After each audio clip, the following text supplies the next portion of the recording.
میں چاہتا تھا کہ دونوں ایک ہی گھر میں چلے جائیں تاکہ ایک دوسرے کا سہارا رہے۔ وہ دونوں تو تھی بھی بہت معصوم، تو لڑنا جھگڑنا بھی نہیں آتا تھا، اور کہیں الگ الگ گئیں تو ایک بوکھلائی ہی نہ جائے۔ اسی وجہ سے میں نے ایک جگہ ان کا رشتہ دیکھا۔ اماں ابا کو بھی وہ لوگ بہت پسند آئے۔ وہ 2 بار ہمارے گھر ہو کر گئے اور 2 بار ہم ہی ان کے گھر گئے۔ دونوں طرف سے معاملات ٹھیک تھے۔ محلے سے پتہ کروایا تو بہت ہی شریف اور لوگ تھے، اور لوگ تعریف کر رہے تھے، اور یوں دونوں طرفہ بات چیت کر کے اس کے بعد رشتہ طے ہو گیا۔ جیسے جیسے شادی کے دن قریب آ رہے تھے، میری بازاروں کی دوڑ مزید لگتی جا رہی تھی۔ میں صبح کام پر جاتا تھا اور جیسے ہی شام کو آتا تو بہنیں اماں تیار بیٹھی ہوتی کہ ان کو بازار سے یہ چیز لانی ہے، کیونکہ جیسے جیسے دن قریب آ رہے تھے ویسے ویسے کام بھی بڑھتے جا رہے تھے اور تیاریاں بھی بڑھتی جا رہی تھیں۔ اب ابا بھی ان کے ساتھ جاتے تھے۔ جہاں بہت خوش تھے کہ میری بہنوں کا فرض ادا ہو رہا ہے، وہیں تھوڑا اداس بھی تھا، کیونکہ ان کے جانے سے رونق بھی تو چلی جاتی۔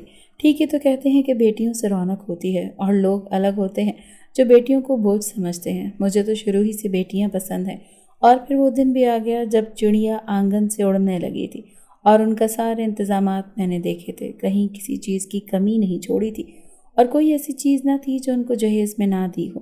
جو میں نے منافع کمایا تھا وہ سارا میں لگا چکا تھا، اور مجھے اس پر کوئی شرمندگی یا پچھتاوا نہیں تھا، بلکہ مجھے تو خوشی تھی کہ میں اس قابل ہوا کہ میں یہ سب کر سکا اور اپنے والد کا بوجھ بانٹا۔ ان کی رخصتی کے وقت سب کی آنکھیں پرنم تھیں، اور پھر وہ گھڑی بھی آ گئی کہ وہ بالآخر رخصت ہو کر چلی گئی۔ اماں رونے لگی۔ میں نے کہا اب تو وہ اپنے گھر کی ہو گئی ہیں، آپ کو تو خوش ہونا چاہیے اور انہیں بھی ہمت دینی چاہیے کہ وہ اپنے گھر کو اچھے سے سنبھال سکیں، اور اللہ کا شکر ادا کریں کہ ان کے سسرال والے بہت ہی اچھے تھے۔ وہ اپنے سسرال میں بہت زیادہ خوش تھی۔ ہفتے 2 ہفتے بعد وہ چکر لگاتی رہتی تھی۔ میں بھی ان کی طرف سے مطمئن تھا۔ اماں کو کبھی کچھ فروٹس دے کر، کبھی کچھ چیزیں دے کر بھیجتا رہتا تھا، تاکہ ان کے سسرال والے یہ نہ سمجھیں کہ مائکے والے کنجوس ہیں اور کچھ لے کر ہی نہیں آتے ہیں۔ ان کی ساس بہت اچھی خاتون تھی۔ وہ بہو اور بیٹی میں فرق نہیں رکھتی تھی، اور یہی بات تھی کہ میری بہنیں بھی خوش تھیں، اور ادھر میرے گھر والوں کو میری شادی کا بول چڑھ گیا تھا۔ میں نے کہا کہ ابھی تو میں نے دکان کھولی ہے، میں ساری زندگی اس اسٹال پر لگا رہنا نہیں چاہتا، نہ ہی میں یہ چاہتا ہوں کہ میرے آنے والی نسلیں یہی کام کریں۔ میں اس سے بہتر کام کرنا چاہتا ہوں۔ ابھی مجھے کچھ سال نہیں شادی کرنی، ابھی میں شادی کرنا ہی نہیں چاہتا۔ میرے ابا خاموش ہو گئے، کہنے لگے تیرے لیے ہم اپنی پسند کی بہو دیکھیں گے۔ میں نے کہا جو چاہیں کریں میری بلا سے، میں آپ لوگوں کی پسند کی آڑ میں نہیں آؤں گا، آپ جس سے کہیں گے میں شادی کر لوں گا۔ اور وہ بہت خوش ہو گئے۔ میری اماں کہتی ہیں میں پسند کی بہو لاؤں گی، لیکن نہ جانے آگے میرے نصیب کیسے ہونے والے تھے۔ یہ غلط کہا جاتا ہے کہ صرف نصیب کی دعا بیٹیوں کو دینی چاہیے۔ یہ دعا بیٹوں کے لیے بھی بہت ضروری ہے، کیونکہ کب ان کے نصیب کی کایا پلٹ جائے انہیں خود سمجھ نہیں آتی۔ اور یوں ہی ہونے لگا۔ مزید 2 سال گزر گئے اور میں نے اپنے اسٹال کو ایک اچھی بلی دکان میں تبدیل کر دیا، جس سے لوگ واہ واہ کر اٹھے تھے۔ میری محلے میں بڑی عزت تھی۔ لوگ کہنے لگے محنتی ہو تو اس جیسا، اور میرے ساتھ کے بچے جو پہلے کالجوں میں آوارہ گردی کر رہے تھے اب وہ نوکریاں ڈھونڈنے کے لیے جوتے گھس رہے تھے۔ میرا تو اپنا کاروبار تھا، اور بہنوں کے بچے بھی آتے اور مہینہ مہینہ رہ کر جاتے۔ اب پیسوں کی کوئی کمی نہیں تھی، اور اماں ابا بھی مطمئن ہو گئے تھے کہ میرا مستقبل اتنا تاریک نہیں ہے، اور یہی وجہ تھی کہ گھر میں سب خوش تھے۔ اور اب میرے ابا نے کہا مزید تمہیں چھوٹ نہیں دوں گا۔ ایک دن اچانک وہ ایک خواجہ سرا کو گھر لے آئے۔ اماں بھی بہت حیران ہوئی۔ وہ کہنے لگے کہ آپ اس کو گھر کیوں لے کر آ گئے ہیں؟ کیا یہ اس طرح برا نہیں سمجھتے؟ وہ بھی اللہ کی مخلوق ہیں، ہم انہیں صدقہ و خیرات بھی دیتے ہیں، لیکن اس کا یوں گھر لے آنا میرے لیے تعجب ہے۔ اس بات تھی جب ابا سے پوچھا تو ابا کہنے لگے کہ میں تیری اسی سے شادی کرواؤں گا۔ میرے سر پر تو جیسے آسمان گر گئے اور میرے پاؤں سے زمین کھسکنے لگ گئی۔ میں نے کہا ایسا کیسے ممکن ہے؟ نہ تو اس کا شمار مردوں میں ہو رہا ہے، نہ ہی اس کا شمار مکمل عورتوں میں ہو رہا ہے، میں کیسے اس سے شادی کر سکتا ہوں؟ میری ماں بھی کہنے لگی میرا اکلوتا بیٹا ہے، میں اس سے شادی نہیں کروا سکتی۔ بہنیں بھی عجیب سی اکھڑ گئیں اور مذمت کرنے لگیں، اور سب نے ابا کو منع کر دیا۔ اگر دادی زندہ ہوتی تو وہ سینہ پیٹ کے بیٹھ جاتی کہ ایسی بہو لائی جائے گی اب خاندان میں۔ میں نے کہا میں اس سے شادی نہیں کروں گا۔ ابا کہنے لگے ٹھیک ہے، پھر میں ستا ہوں، تیرا باپ ذلیل و خوار ہو جائے گا، تو اپنے باپ کا کہنا نہیں مان رہا۔ اگر تو نے میرا کہنا نہ مانا تو مستقبل میں بہت پچھتائے گا۔ تو میری بات مان لے، تو اپنے باپ پر بھروسہ رکھ۔ آج تک جو تو نے میری بات مان کر عمل کیا ہے وہ ہمیشہ تجھے اس سے ترقی ہی تو ملی ہے۔ ایک بار اپنے باپ کی بات پھر سے مان لی، میں کیسے مان لیتا؟ میرا دل مطمئن نہیں تھا، اور میری ماں بھی مجھے بار بار منع کر رہی تھی، کہتی ہیں بالکل بھی یہ بات نہ ماننا۔ میں اسے اپنی بہو تسلیم ہی نہیں کروں گی۔ مجھے محلے والوں کو لوگوں کو کیا منہ دکھاؤں گی؟ اور تیری ساری زندگی کا سوال ہے۔ میں تو چاہتی ہوں کہ گھر میں مزید وارث پیدا ہو، لیکن میں ایسے زندگی نہیں گزارنے دوں گی۔ وہ ابا سے بھی لڑ پڑی، دونوں میں مزید لڑائیاں ہونی شروع ہو گئیں۔ مجھے اس خواجہ سرا پر غصہ آ رہا تھا جو بت بنے سر جھکائے چادر لیے بیٹھی تھی۔ میں نے کہا تمہارے منہ میں زبان نہیں ہے یا تم بھی یہی چاہتی ہو؟ تمہیں تو اپنی حقیقت پتہ ہی ہوگی کہ تم کیا ہو، اور پھر بھی سر اٹھا کر یہاں چلی آئی ہو۔ تم میں شرم و حیا نہیں ہے؟ ابا نے مجھے ڈانٹ دیا۔ ہاتھ اٹھانے لگے تو اماں نے ان کا ہاتھ پکڑ لیا، کہنے لگی اب آپ اس خواجہ سرا کی وجہ سے اپنی جوان اولاد پر ہاتھ اٹھائیں گے؟ گھر میں بہت دن تک یہی ہنگامہ بنا رہا اور ابا نے اس خواجہ سرا کو گھر سے کہیں جانے نہ دیا۔ آج تک ہم نے اس کا چہرہ نہیں دیکھا تھا۔ وہ گھر کے کمرے میں بند رہتی اور نہ ہی مجھے دیکھنے کا شوق تھا۔ اماں اس کو کھانا دے آتی تھی، وہ بھی صرف ابا کی وجہ سے، ورنہ ابا انہیں مزید ڈانٹ دیتے۔ بہنیں بھی ابا سے بہت ناراض تھیں اور میں بھی کم ہی بولتا تھا، لیکن ابا اپنے موقف پر اسی طرح سے ڈٹے رہے اور کہنے لگے اگر تم لوگوں نے میری بات نہ مانی تو میں گھر چھوڑ کر چلا جاؤں گا۔ اور یہی ان کی ایموشنل باتیں تھیں جس سے میں سر پکڑ کر بیٹھ جاتا۔ اگر میں واقعی اس سے شادی کر لیتا تو میرا معاشرے میں کیا مقام رہ جاتا؟ اور یہ بات تو اسلام میں بھی نہیں ہے۔ میں بہت سمجھا چکا کہ اب مزید سمجھانے کی سکت مجھ میں باقی نہیں رہی تھی۔ میں ہر طرح سے بات کر چکا تھا، لیکن ابا پھر وہی کہتے تھے کہ ہمارے گھر کی بہو بنے گی تو یہی بنے گی۔ آخرکار میں نے سوچتے ہوئے سر خم کر دیا اور سوچا کہ کون سا میں ایک شادی کروں گا۔ اگر ابا بھی ایسا چاہتے ہیں تو میں دوسری شادی اپنی پسند سے کر لوں گا، اور اب بھی اماں اور ابا کے درمیان ہوتی جنگ کو روکنا ہی تھا۔ اماں کو بھی میں نے یہی کہا کہ ابھی آپ ابا کو ان کی مرضی کرنے دیں، لیکن جلد ہی میں دوسری شادی کر لوں گا۔ اماں مطمئن ہو گئی اور کہنے لگی یہ کلموہی نہ جانے تیرے باپ پہ کیا جادو کر گئی ہے جو تیرا باپ اس موقف سے ہٹ ہی نہیں رہا۔ ضرور اس پہ کوئی جادو کیا گیا ہے۔ وہ تو ایک دو بار بابا سے تعویذ بھی لے آئیں، لیکن ایسا اثر ٹوٹ ہی نہیں رہا تھا، اور پھر بالآخر میرا نکاح ہو گیا۔ مجھے نہیں معلوم تھا کہ وہ چیز ٹھیک ہے یا نہیں۔ اماں اس سے باتیں سنا رہی تھی، اور کسی مہمان کو بھی مدعو کیا گیا تھا کہ اپنا مذاق تھوڑی بنوانا تھا، اور باقی سب سے یہی کہا گیا تھا کہ وہ مہمان رہنے آئی ہے، اور یہی بتایا گیا تھا کہ وہ ایک لڑکی ہے اور اس کے علاوہ آگے پیچھے اس کا کوئی نہیں، اور اس کے علاوہ کوئی بھی بات نہ کی گئی۔ رشتہ داروں نے پوچھا کہ ایسی کون سی مہمان ہے، تو ابا نے کہا کہ میرے دوست کی بیٹی ہے۔ اس پر سب خاموش ہو گئے، اور شکر تھا کہ کسی نے کریدنا ضروری نہ سمجھا، اور ویسے بھی اب ہمارے گھر بہت کم لوگ ہی آتے جاتے تھے۔ ہم نے دوبارہ کسی سے رشتہ داری بنانے کی کوشش جو نہ کی تھی۔ بہنیں اور اماں بھی مزید باتیں سنا رہی تھیں۔ دل و دماغ میں بہت غصہ بھرا ہوا تھا، اور میں سوچ رہا تھا کہ میں اس خواجہ سرا کی عقل ٹھکانے لگا دوں گا۔ ابا نے حکم دیا کہ اس کو میرے کمرے میں بھیج دیا جائے۔ میں پیچ و تاب کھا کر رہ گیا۔ میں نے کہا میں نے اس سے شادی کر لی ہے، لیکن میں کوئی رشتہ نہیں بنانا چاہتا، لیکن ابا کے حکم کے آگے یہ بھی کرنا پڑا۔